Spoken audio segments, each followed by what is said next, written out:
Duterte ordered 47.6 billion COVID fund transfer to DBM procurement arm. Duque tells Solons. Ay, grabe si Duque!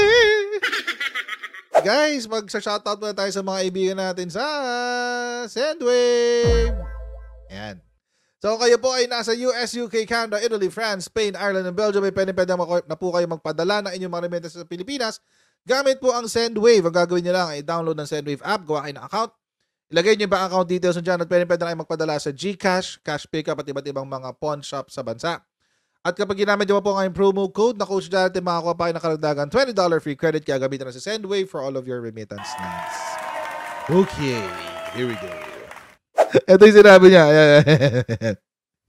Publicly, this was made by the President in our meetings in the weekly meet or talk to the people. Okay. Meet. Wait, balikan natin. Publicly, this was made by the President in this was made by the President in this was made by the President in this was made by the President One more. in this was made by the President One more in time. this was made by the President in Kumanta eh. This was made by the President. This was made by the President. Corruption is real sa Duterte administration. Titigas na mga mukha nyo. our meetings in the weekly meet or talk to the people. Okay. Iniutos ni dating Pangulong Rodrigo Duterte. Ito ang sinabi ni dating Health Secretary Francisco Duque III kaugnay sa kontrobersyal na paglipat ng 47.6 billion mula sa Department of Health sa procurement service ng Department of Budget and Management o PSDBM para sa pagbili ng mga supply para sa COVID-19 noong 2020. Sa oversight hearing ng House Committee on Appropriations na pinangunahan ni House Appropriations Panel Vice Chair at Marikina City Representative Stella Luz Kimbo, inusisa ni ACT Teachers Party List Representative Franz Castro si Duque tungkol sa ginawang paglipat ng pondo. So, clear po yun, no? 47.6 billion to be transferred to PSDBM. Publicly announced by the former President Duterte na mai-transfer yan.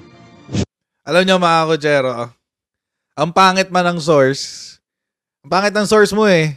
Ang source mo yung makabayad block. Pero wala eh, sila yung nakapagpaamin.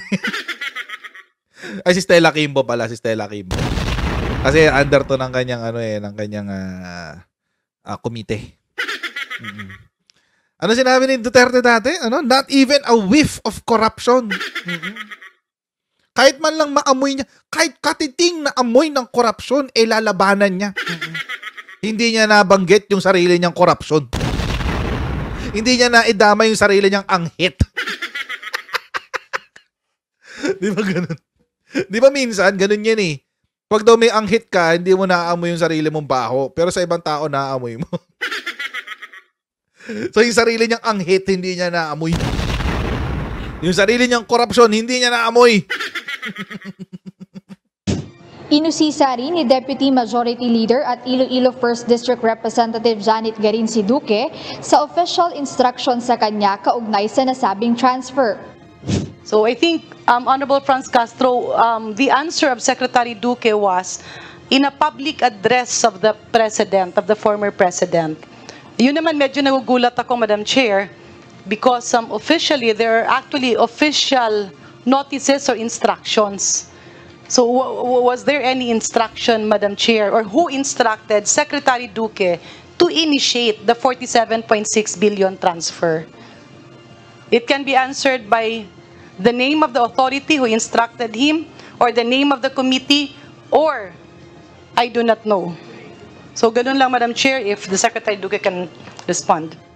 Nanindigan naman si Duque sa kanyang pahayag at sinabing nasa kapangyarihan niya ang pagpapahintulot ng fund transfer. Ngunit nilinaw ni Garin kung ang naging desisyon ba tungkol sa paglipat ng 47.6 billion fund sa PSDBM ay unilateral. Sinagot naman ito ni dating Health Secretary Duque na sumusunod lang siya sa rules ng PSDBM at hindi ito unilateral na desisyon. Paliwanag pa ni Duque, ang desisyon ay batay sa mga rekomendasyon ng Interagency Task Force for the Management of Emerging Infectious Diseases o IATF. Madam Chair, we wanted just to make sure, Madam Chairperson, that the lives of our people are protected Yan na naman and tayo. that the risks are mitigated The lives of from our any- people, everyone and possibly then at the height of the pandemic that nobody knew about, that would have resulted in the millions So, Madam of Chair, infection and countless deaths of our healthcare workers. Dagdag na tanong ni Garin kung Wala naman kayong napigilang deaths eh. May ka-meeting kami ng misis ko na kliyente. 3 kamag-anak niya ang namatay sa COVID. Magkakasunod na araw. Wala naman. Ilang healthcare workers ang namatay noong panahon ng pandemic? Ilan? Ang dami kaya. Anong sinasabi nyo? Ano sinasabi nyo, lives, protect lives, etc., etc. Kulang nga yung ginawa nyo. Protect lives. Ano sasabi nyo? 4,140,383. Tapos, out of that, ang namatay, 66,864. So, ano nangyari doon? Ano ang resulta nung tinransfer nyo na 47 billion pesos? Hindi kayo nakaiwas sa cases. Ano ba yung pinagbibili nyo noon? Ano ba yung naging controversial na ginamitan pala? Na ginamitan pala nung budget na yun? Face masks? Face shields? Yun yung pinagbibili nyo eh. And it is supposed to prevent the spread of COVID-19. Tama ba? Tama ba? Yun yung purpose nun eh. Bumili sila ng napakaraming face mask, napakaraming face shield. Actually, yung face shield, hindi pa nga kailangan eh. At hindi pa tumigil yung COVID-19 cases ha. Ang dami pa rin niya. Yan oh. Yan oh, hanggang 2022. Palit ng gobyerno, May 9. Let's say July 1 na lang para saktong-saktong palit ng gobyerno. July 9 na lang. July 13. 3.6 million on July 13, 2022. Yan oh. For the longest time, ang pangit talaga nitong pandemic na to, promise. Ang pangit nung natin dito nung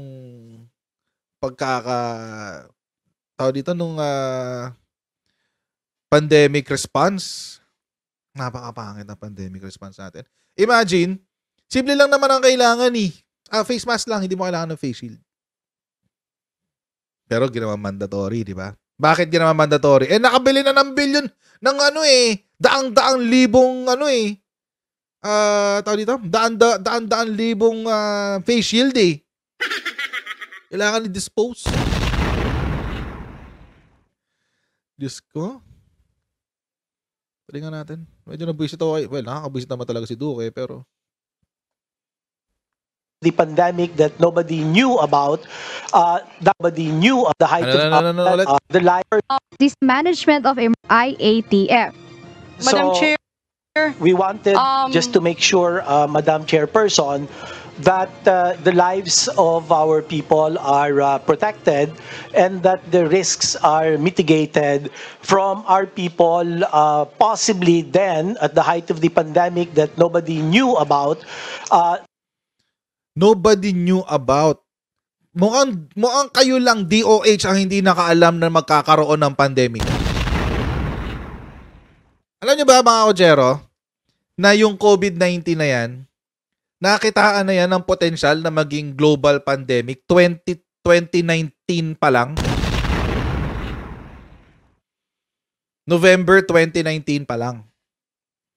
Kasi doon nag-umpisa ang magkaroon ng ng kalat-kalat na kumalat yung pandemic sa Wuhan, yung COVID-19. November 2019 pa lang Naalaman na ng buong mundo na posibleng magkaroon ng global pandemic dahil sa napakabilis na pagkalat ng COVID-19. SARS-CoV pa yan nung una. Island Cove. Hindi na Island Cove yan. Pogo na ngayon yan.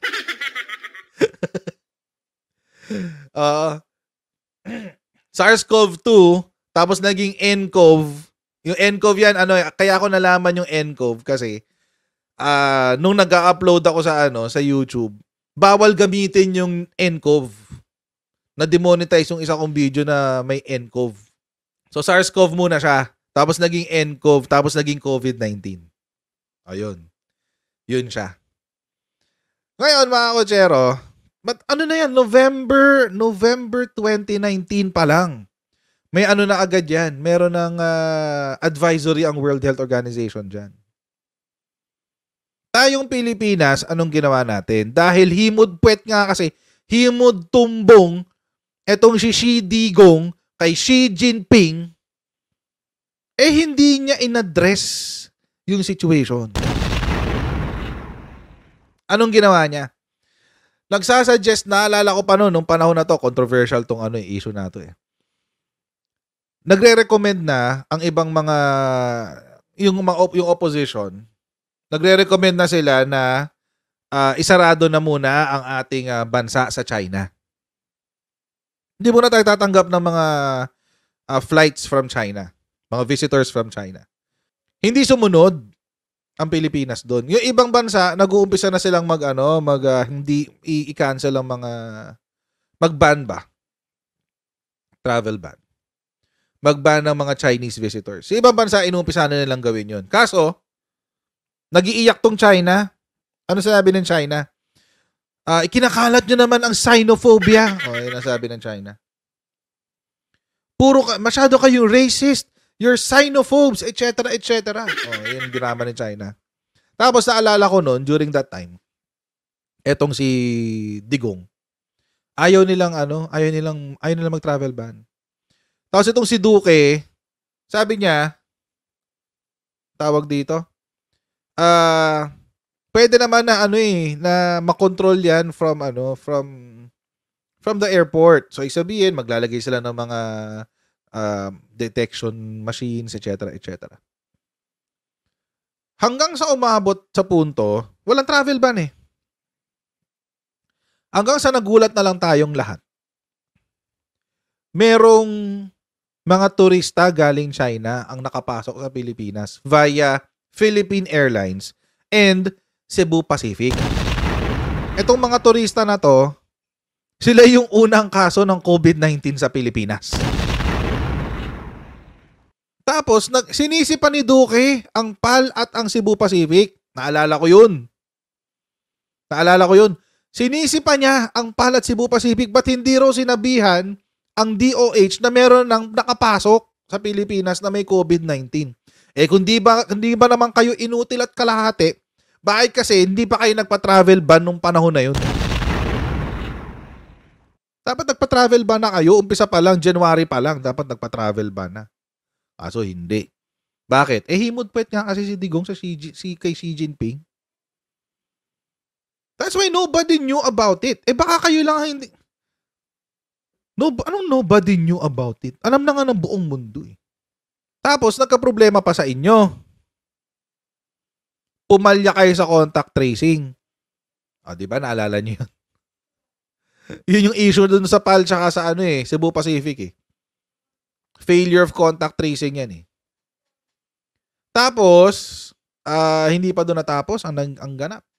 Sometime in March, nag-declare na ng total lockdown.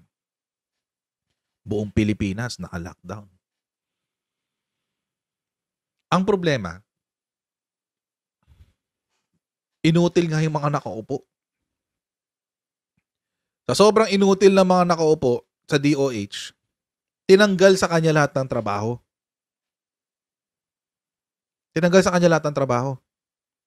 Contact tracing, binigay kay Magalong. Alala niyo yun? Contact tracing, binigay kay Magalong. Tapos yung pag-procure ng vaccines, wala rin sa DOH. Na kay pangalan niya?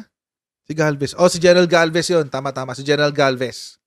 Sa kanya yung sa vaccine, procurement ng vaccine. Si Carlito Galvez. Ba't sa kanya napunta yung procurement ng vaccines, you may ask? Kasi DOH dapat yun eh. Vaccines yan, gamot yan eh. Bakit napunta kay Galvez? Kasi nga, pumalya tong Duque sa pagkuha ng vaccine. Nung panahon na yon, may gawa ng vaccine si Pfizer. Pero na. Okay na siya. In fact, nagbebenta na nga si Pfizer ng mga paunang order. Pre-order ba? Nagbebenta na siya. Walang ginawa si Duque. Kinontak siya ng Pfizer. Wala siyang ginawa. Nag-initial talks lang daw, negotiation, tapos wala na. Hindi siya nag-follow through. Kaya galit na galit to si Teddy Locsin. Kasi siya raw ang nakipag-usap. Siya raw ang nakipag-usap sa Pfizer. Hindi raw si Duque. Palyado nga eh. Alam niyo sa sobrang walang trabaho tong matandang to. Alam niyo kung anong ginawa niya nung pandemic? The most stupid thing a Secretary of Health will do. Naglakad, lumabas siya ng opisina niya at meron siyang dalang meter stick. Meter stick. Sinukat niya ang distansya ng bawat tao sa paligid niya. Imagine, naglalakad siya sa kalsada, may dala siyang meter stick. Oh, 1 meter lang ha, 1 meter lang ang distansya niyong lahat ha. Pumunta siya sa pila ng mga jeep. Oh, 1 meter lang, 1 meter lang. Anak ka ng tipak. Ganon ang ginawa niya. Diyos ko. Tapos never siyang tinanggal ni Duterte. Now we know why. Ngayon alam na natin kung ba't di siya tinanggal ni Duterte. 47.6 billion ba naman eh. 47.6 billion ba naman, guys? Oo. Nakakabwisit to nung pandemic. Itong si Duque. Kung hindi man siya ang most hated secretary nung panahon ng pandemic, he will be a close second to the most hated secretary nung panahon ng pandemic. Itong si Duque na to. Si Pulong may 51 billion pa, sabi ni Dear Charlie. Oo nga. So naka-almost 100 billion si Digong sa Pilipinas? Grabe, instant billionaire after 6 years? Grabe naman. Napakawalang kwenta nito ni Duque ng pandemic. As in. Tuloy natin. That would have resulted in the millions Madam of Chair, infection and countless deaths of our healthcare workers. Uy, Duque, there has been millions of infections and countless deaths already. Anong pinagsasasabi mo, Duque? Huwag ka magbida-bida dyan. Ayan na, oh. Ayan na yung millions of infection na sasasabi mo, oh.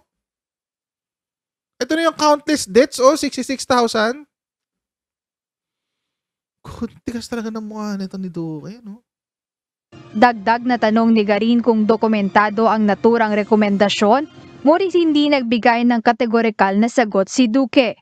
Jed Neresina, UNTV News and Rescue. Diyos ang aming sandigan, serbisyo publiko.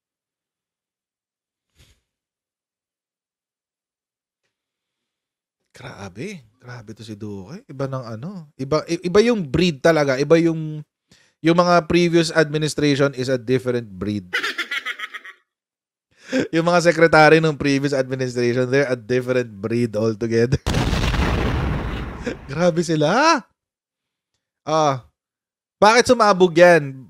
Kasi nga, nakitaan na ng ombudsman na merong nangyaring korupsyon sa Pharmally.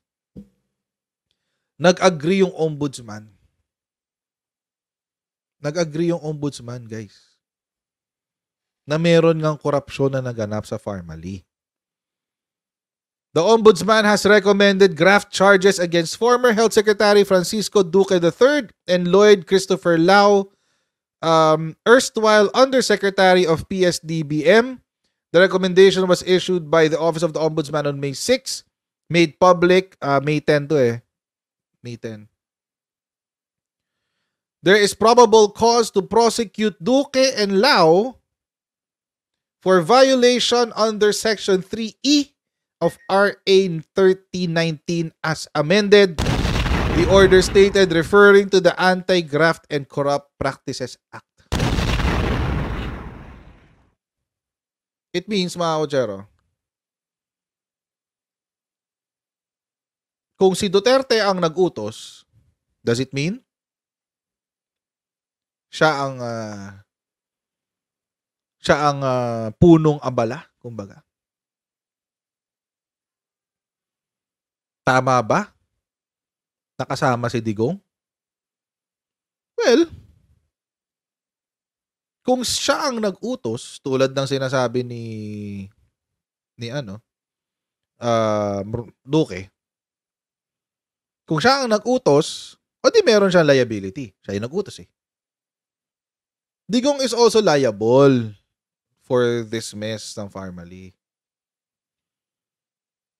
If I'm not mistaken, naalala ko, mga kotsero, kasama talaga si Duterte dun sa kaso. If I'm not mistaken. Hindi ko alam ba't hindi pa umi-extend sa kanya. Hanggang sa kanya yung Alam ko talaga yung sa ba to? Yung sa recommendation ng Blue Ribbon Committee noon under Gordon, under Richard Gordon, kasama si Duterte. At siya yung, kumbaga, siya yung mastermind. Yun yung dun Yun yung pagkakasulat nun, if I'm not mistaken. Siya yung mastermind of the whole Pharmally mess. Paabot ba to kay Duterte? Possible. Depende kung maghahabla din sa ombudsman. Kung makikitaan niya ng probable cause si Duterte. Or bubutasan niya, maghahanap siya ng legal loophole para magkaroon ng probable cause. We don't know. We don't know yet. Pero, siguro, dapat din siyang imbestigahan dyan. Kasi, nag-admit na may admission na si Duque Gumalaw siya under the orders of Duterte. Although tinanong siya, was it a unilateral decision or was it a decision of the whole? Meaning lahat ng nasa ng CABSEC. Pero sa akin, mga kotsero, it's irrelevant eh. It's irrelevant, mga kotsero. Regardless kung pumayag si Digong or not, or pumayag yung mga ibang cabinet secretaries or not, it is irrelevant. It's irrelevant. Bakit? Kasi kung sino yung nag-utos, siya dapat yung, kasama siya dapat na mananagot. Nag-utos eh. Ang nakakatawa dyan, mga kotsero, lahat tayo, including myself, and I will take responsibility for this. Lahat tayo naniwala na malinis si Digong. Siguro may mga ilan sa inyo na hindi. Hindi nakuha, hindi nabola ni Digong. Pero ako I will admit to that. Kasama ako sa mga nabola ni Digong.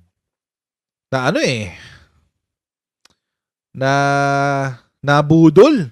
Yun ang legit budol, guys. Yung mga sinasabi ng ng mga Duterte Balahura supporters na si BBM ang nambubudol. No, it's not. It's not BBM who's doing all of the budoling. Hindi. Budoling. Hindi si BBM. Ang nagbubudol si Digong. Legit. Ngayon naglalabasan eh. Hanggang ngayon, pinagtatanggol pa rin siya ng mga bulagers niya. Hanggang ngayon, okay lang naman. Pagtanggulin na ang gusto nila, di ba? Wala nang problema dun eh. Pero hanggang ngayon, pinagtatanggol pa rin siya ng mga bulagers niya. For reasons unknown to me. And mysterious and unknown to me. And I actually don't care. It's just that, patuloy pa rin yung pambubudol eh. Hanggang ngayon, ang bubudol. Nabalitaan nyo ba yung nangyari ng hakbang ng Maisog sa New York? Nabalitaan nyo ba? Nambudol na naman sila. Nabalitaan nyo ba yung pambubudol na sa hakbang ng Maisog sa New York? Nag-schedule sila ng rally. Kinlaim nila na maraming umattend sa rally nila. Kinlaim nila. Marami daw umaten sa rally nila. Oo. Walang yatong mga to. Nakisawsaw lang pala kayo sa Philippine Independence Rally sa New York. Ang titigas ng mga feslocks nyo. Para magmukha kayong marami, sumabay kayo sa rally ng ibang grupo. At hindi pa tungkol sa hakbang na maisog, mga kutsero. Hindi siya hakbang na maisog. Philippine Independence Day celebration doon sa New York. Maaga nila sinelebrate June 2. Hanggang ngayon, nambubudol pa rin sila. Tinatry nilang mambudol. Tinatry nila na isulong na si Duterte ay parang hero of this generation. Parang siya na yung bagong Ninoy Aquino. Ganun yung posisyon eh. Well, kung ganun ang posisyon ninyo, totoo kaya nasa abroad siya ngayon? Totoo ba yun? Nagpapagamot din siya abroad ngayon? Nakita niyo ba yung picture niya recently nung binati niya si Sarah? Ano yung nasa likod? Cortina. Bakit? Para hindi malaman kung nasaan siya. Cortina eh. Na kulay brown. Pero nakita niyo ba yung picture niya? Hindi siya mukhang healthy. Bagsak na bagsak ang pisngi niya dito. Bagsak na bagsak talaga. Tapos sobrang payat. Sobrang payat. Sobrang payat. Mukha siyang addict. Yung addict na matagal nang hindi natutulog, mga 2-3 linggo nang hindi natutulog. Ganun yung itsura niya. Grabe, ang niya, mukha siyang may malalang sakit. Tapos, syempre, hindi pinakita kung nasaan siya, hindi bahay eh. Mukhang hindi bahay eh. Unless ganun yung kortina sa bahay nila, kulay brown. Pero hindi siya mukhang bahay. But anyway, so hopefully, kung kailangan kasuhan si Digong, sana po makakasuhan si Digong. Sana po. Sana po. Para kaya nga hindi pwedeng mamatay si Digong, guys eh. Kailangan pagbayaran niya lahat ng kabalbalang ginawa niya sa Pilipinas. Unahin natin yung sa West Philippine Sea. Hindi siya ganyan before. And I think hindi lang to dahil sa katandaan niya. Pero hindi ka pa po pwedeng mamatay, sir. Wag kang bibitaw. Laban ka lang. Kung ano man yung ginagawa mo dyan abroad, kung nasa abroad ka man. Kung nasa abroad ka man, sir, former president, magpagaling ka. Hindi ka pa po pwedeng mamatay, sir. Marami ka pang haharapin. Oo, may ICC ka pa. May ICC ka pa. Tapos marami ka pang haharapin na kabulastugan na pinagagawa mo dito sa Pilipinas, sir.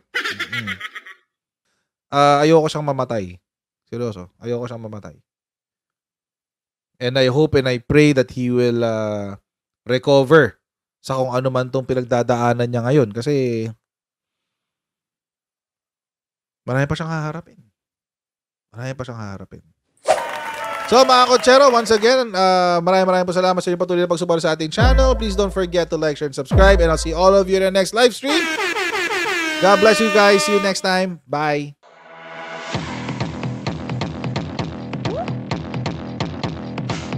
Pag ganun, huwag natin gawing tanga mga Pilipino. Mas maganda kasi nasa lugar ka ng tama kaysa yung pinipilit mo yung pagkakamali.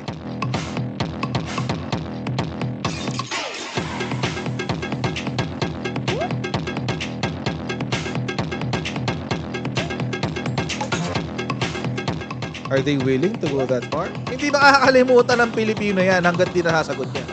Sino ngayon nagsasabi ng totoo?